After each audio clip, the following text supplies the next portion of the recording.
రావెళ్ళ న్యూస్కి స్వాగతం. ఎస్వి పాఠశాలలో అగ్ని ప్రమాదాలపై అవగాహన సదస్సు. అగ్ని ప్రమాదాలపై అప్రమత్తంగా ఉండాలి.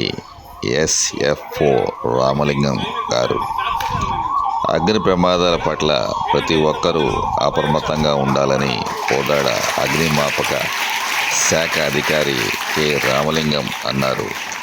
శుక్రవారం కోదాడ పట్టణంలో ఎస్వి హై స్కూల్లో అగ్ని ప్రమాదాలు జరిగినప్పుడు తీసుకోవాల్సిన జాగ్రత్తలపై విద్యార్థులకు అవగాహన కల్పించారు. గ్యాస్ లీకేజ్తో అగ్ని ప్రమాదం జరిగినప్పుడు ఏ విధంగా మంటలు అదుపులోకి తేవాలో ప్రత్యక్షంగా చేసి చూపించారు. ఫైర్ ఇంజన్ పనిచేసే విధానం, అందులో ఉండే పరికరాలు, వాటర్ ఫోర్స్ను పెంచి తగ్గించే విధానాలను విద్యార్థులకు చూపించారు.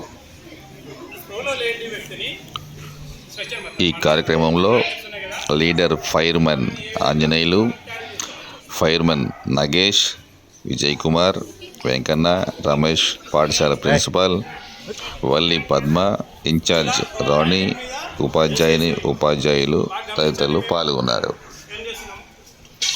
ప్రత్యక్షంగా చూపిస్తున్నారు. దగ్గరికి ఫోల్డ్ చేస్తున్నాం. ఎందుకు లూజ్ ఉంచామనుకోండి, పైకి లేచినప్పుడు సైడ్ పడిపోయే అవకాశం ఉంటుంది. ఓకేనా?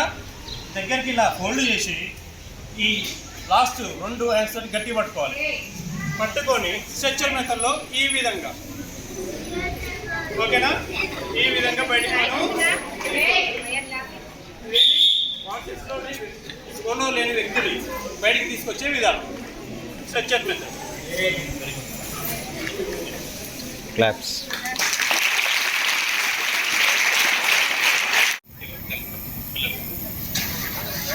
ఇప్పుడు దీన్ని మన ఫోర్స్ తోటి ఒకటేసారి ఇప్పుడు ఎలా చేస్తారో చూడండి.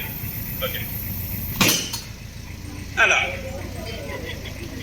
ఒక 2 నిమిషాల నుంచి ఒక 10 సెకండ్స్ అలా చేస్తే లోపల మనం ఏం చేస్తున్నాం? ఇప్పుడు ఏం కట్ చేసాం? ఇక్కడ ఫైర్ ట్రయాంగిల్లో. Very good. ఆక్సిజన్ కట్ చేసాం. ఏదైనా మనకు ఈ 3 వస్తువులలో ఫైర్ ట్రయాంగిల్లో ఏ ఒక్క వస్తువును మనం కట్ ఆఫ్ చేసినా కూడా ఫైర్ అనేది జరగదు. ఇప్పుడు మనం దానికి సరిపడిన బకెట్ తీసుకున్నాము, ఫోర్స్ తోటి కొట్టేసాం. లోపల ఏమవుతుంది? ఆక్సిజన్ లేక, ఓకేనా, ఫైర్ అనేది ఆగిపోతుంది. ఇంతకుముందు టెక్స్ట్ బుక్లో ఉండే, ఇప్పుడు మీకు ఉందో లేదో, మా చిన్నప్పుడు మాకు టెక్స్ట్ బుక్లో ఒక ప్రయోగం ఉంది. క్యాండిల్ వెలిగించేసి దాని మీద గ్లాస్ కోర్లింగ్ చేస్తాం. అప్పుడు అది క్యాండిల్ వెలుగుతుందా? వెలగదు. ఉందా ఇప్పుడు అది? అక్కడ మనం ఏం చేస్తున్నాం?